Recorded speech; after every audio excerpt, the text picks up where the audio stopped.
La pleine lune aura lieu le 9 octobre 2022 en Revati Nakshatra dans l'astrologie védique, astrologie dite sidérale, basée donc sur les constellations. C'est donc l'occasion parfaite pour vous parler un petit peu d'un nakshatra qu'on n'a pas réellement encore vu sur cette chaîne, c'est-à-dire Revati Nakshatra. Et on va dire, en vous parlant de ce nakshatra, eh bien, on va en même temps comprendre l'énergie qui va vraiment être dominant durant cette pleine lune. Je ferai une autre vidéo concernant chaque ascendant relatif à cette nouvelle lune, mais là vraiment c'est une aubaine pour vous parler, une occasion pour vous parler de ce nakshatra, de Revati Nakshatra. Alors, Revati Nakshatra, c'est le dernier nakshatra. Ça veut dire quoi?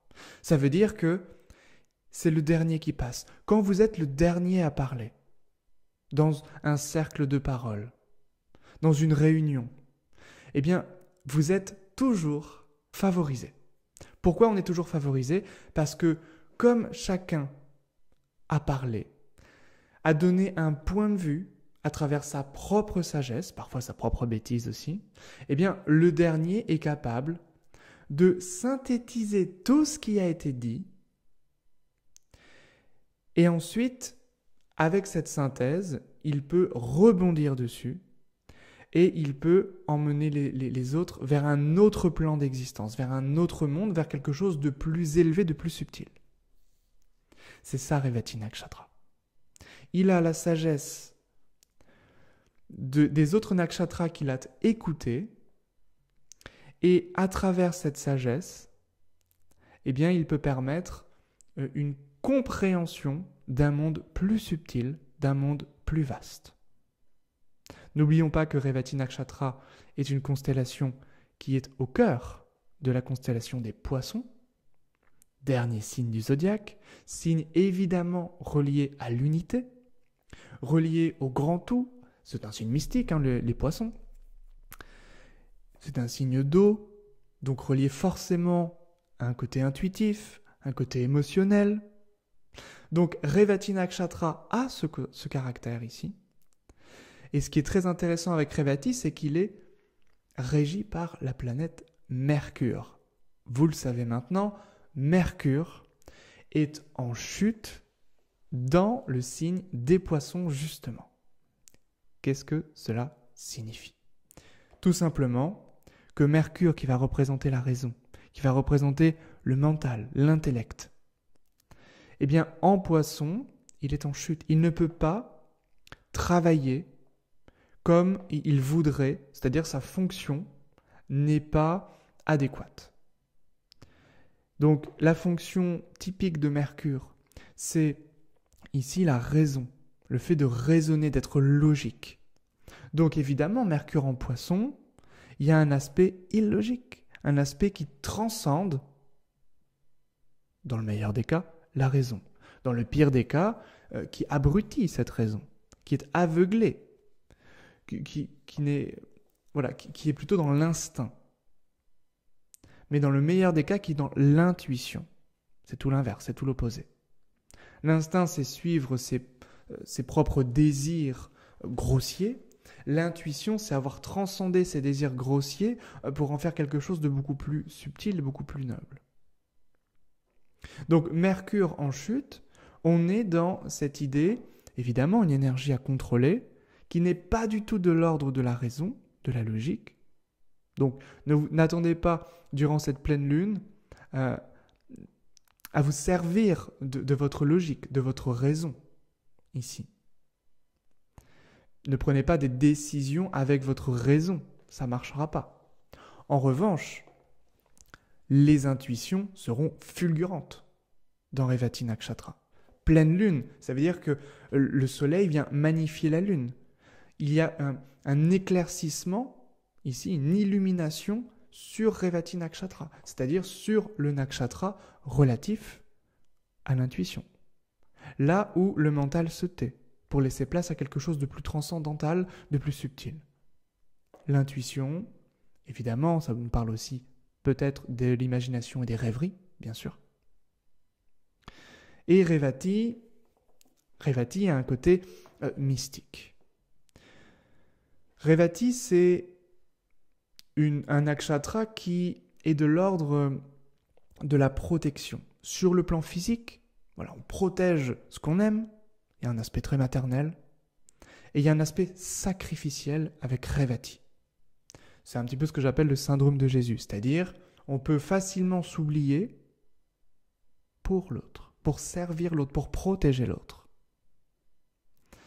Et il y a comme ça c'est une arme à double tranchant, puisque souvent ce qu'on voit dans Revati Nakshatra, ce sont, donc par rapport aux natifs de Revati, ce sont des personnes qui, une fois qu'ils ont leurs facultés psychiques très développées, parce que des gens qui ont Revati Nakshatra, ce sont des gens qui ont des facultés psychiques. J'ai vu beaucoup de voyants dans mes consultations, beaucoup de gens qui ont une très très forte intuition avec Revati. Si vous avez une planète dans Revati, vous utilisez cette planète de manière très intuitive. Eh bien, ces gens qui ont nourri ces facultés psychiques, ces pouvoirs, si on peut dire, peuvent se la péter un peu. Pourquoi ? Parce que Revati, c'est l'exaltation de Vénus. Et Vénus, c'est « regardez-moi comment je suis beau », un peu comme le soleil. Regardez comment j'utilise mes pouvoirs. Puisque, rappelons-le, Vénus, Shukra, en Inde, en sanskrit, c'est le conseiller des démons. Les démons, c'est quoi ? C'est le fait de s'attacher aux choses. Et Vénus adore s'attacher aux choses. Elle adore être dans les plaisirs, dans le luxe, qu'on la regarde, être dans une espèce de... Voilà, être servie. Ici. Donc forcément, si c'est l'exaltation de Vénus et la chute de Mercure, on est évidemment dans Revati Nakshatra avec de fortes énergies. Une énergie logique qui n'est pas là, une énergie, on va dire, d'attachement qui est très très fort. En plus, on y reviendra dans la prochaine vidéo, mais cette pleine lune, Vénus est en chute et Mercure est en exaltation. Donc on a vraiment ici des énergies très fortes. Donc attention à bien équilibrer l'idée de ne pas trop se sacrifier pour les autres et en même temps de ne pas trop présumer de ses forces ou de ses facultés, de laisser un peu de la place aux autres. Ça nous parle de tout ça, Revati. Attention à ne pas trop être dans la surprotection de l'autre, à lui laisser de la place. Puisqu'évidemment, Vénus en chute, c'est compliqué, ça peut en tout cas être compliqué, évidemment tout dépendra de votre thème et de votre ascendant, par rapport aux relations. Par rapport aussi, avec la combustion de Vénus, eh bien, par rapport à l'argent, par rapport à l'attachement, par rapport au luxe, au plaisir luxueux. Vénus, c'est les plaisirs luxueux. Quand Jupiter, c'est plutôt l'argent en abondance, et Mercure, comment on traite l'argent. Donc, c'est différentes façons de traiter l'argent. Donc, voilà déjà des choses intéressantes sur Revati Nakshatra. Revati, c'est aussi le pouvoir de protéger et de chérir, non pas seulement sur le plan physique, c'est-à-dire se battre sur le plan physique, mais aussi sur le plan culturel. Il y a quelque chose de très beau dans Revati Nakshatra, c'est un maintien des choses. C'est un maintien des choses. Revati, comme c'est le dernier nakshatra, comme c'est un nakshatra qui fait le pont entre le dernier signe du zodiaque, les poissons, et le premier signe, le bélier, qui termine en tout cas ce dernier signe, eh bien, il nous entraîne sur un plan beaucoup plus lointain. Donc évidemment, Revati peut nous renseigner sur la fin d'un cycle. En tout cas, faire des choses d'une certaine façon. Eh bien, avec Revati Nakshatra, c'est une invitation à peut-être faire la même chose encore, mais sur un plan plus subtil, plus spirituel. Toujours cette idée de spiritualité dans l'astrologie indienne qui est fondamentale, qui est très important. Et si vous consultez des astrologues védiques, eh bien, souvent, ils vont vous dire, ils vont vous parler en tout cas de cet aspect spirituel. De ne pas rester sur la surface, de ne pas rester sur ce que l'on voit, mais d'aller vraiment en profondeur. Évidemment, tout dépendra de votre thème. Donc voilà des petites choses déjà, Des petites choses que vous allez pouvoir retrouver dans une fiche technique encore plus complète sur différents mots-clés.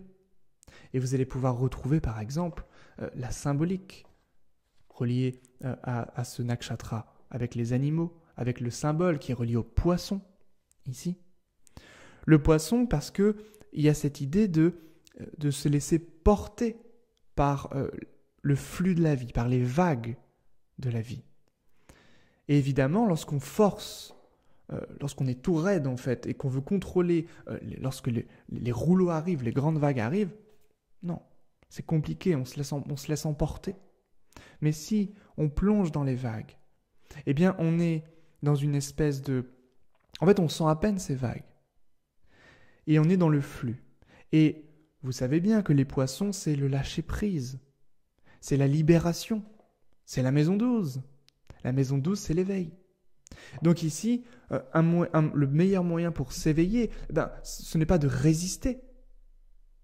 Car ce qui résiste persiste, comme disait Jung, comme il écrivait. Mais ici, c'est le fait de lâcher prise sur les choses. De mettre en lumière ces choses, de continuer à maintenir ces choses, mais de les passer à un plan supérieur, et de continuer à chérir, à travailler sur l'intuition, sur cet aspect de servir l'autre par l'intuition. Souvent, ça fait encore une fois des gens très intuitifs. Revati. Revati, au niveau des compatibilités amoureuses, ça peut peut-être vous intéresser. Sexuellement parlant, il est très, très bien avec Bharani Nakshatra. Et il est bien sur les relations long terme. Alors ça je ne l'ai pas mis dans la petite fiche, donc écoutez bien, avec Punarvasu, avec Pushya, on y reviendra, avec Ashta, avec Uttara Falguni, avec Shravana, Uttarashada, avec Uttarabhadra et avec Purvabhadra. Voilà avec qui Revati s'entend bien, mais encore une fois, bien sûr, la compatibilité amoureuse, c'est une science complexe. Et il faut évidemment les thèmes de chacun. Mais déjà, on a une petite idée. On a une petite idée avec les ascendants, les lunes, dans ces nakshatras surtout, ou le maître de 1. Donc ça peut vous donner déjà des idées. Revati est régi par la divinité qui s'appelle Pushan. Pushan, ça vous dit pas un nakshatra? Ça vous rappelle pas un nakshatra? Pushya nakshatra. Les deux ont en commun l'idée de grandir, de croître, de prospérer. Pushya, le nakshatra du cancer, est régi par Brihaspati. C'est l'image d'une petite plante, fleur plutôt, qui croît et donc qui s'élève. Jupiter, l'abondance, la prospérité. Brihaspati, c'est Jupiter. Pushan, il y a justement cette idée de chérir, de prospérer, de maintenir. Au niveau de la connaissance, au niveau des facultés, mais au niveau aussi des unions. Il y a quelque chose qui est très intéressant entre Revati et le nakshatra qu'on a vu dernièrement avec la nouvelle lune, avec Uttara Falguni.